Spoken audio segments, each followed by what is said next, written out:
त्यामुळे काही तांत्रिक कारणामुळे आमचे 2 फॉर्म बाद करण्यात आले होते.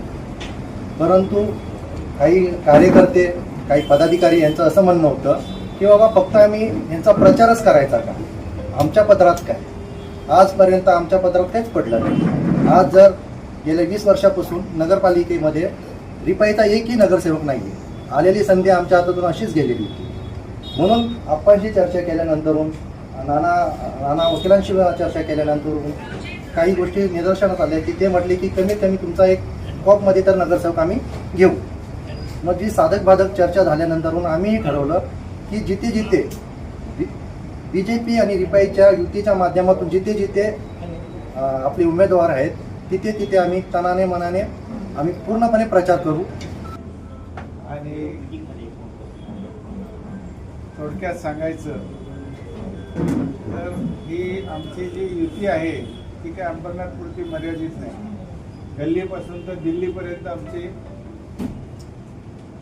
भारतीय जनता पक्ष, रिपब्लिकन पार्टी, आठवले गटाची युती आहे.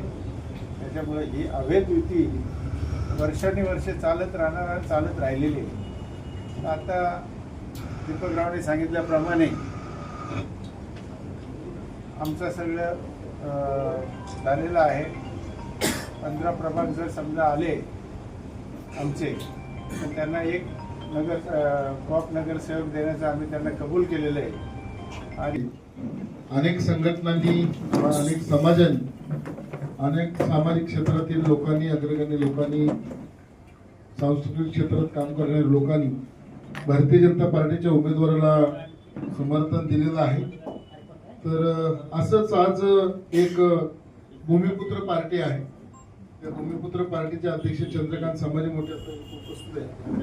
तर त्यांच्या वतीनं आज त्यांनी भारतीय जनता पार्टीच्या नगराध्यक्ष पदाचे उमेदवार तेजश्री ताई विश्वजित करंजुले पाटील यांना संपूर्ण भारतीय जनता पार्टीला त्यांनी अंबरनाथ शहरामध्ये जाहीर पाठिंबा दिलेला आहे. मी भारतीय जनता पार्टीच्या वतीनं त्यांचं मनापासून स्वागत करतो.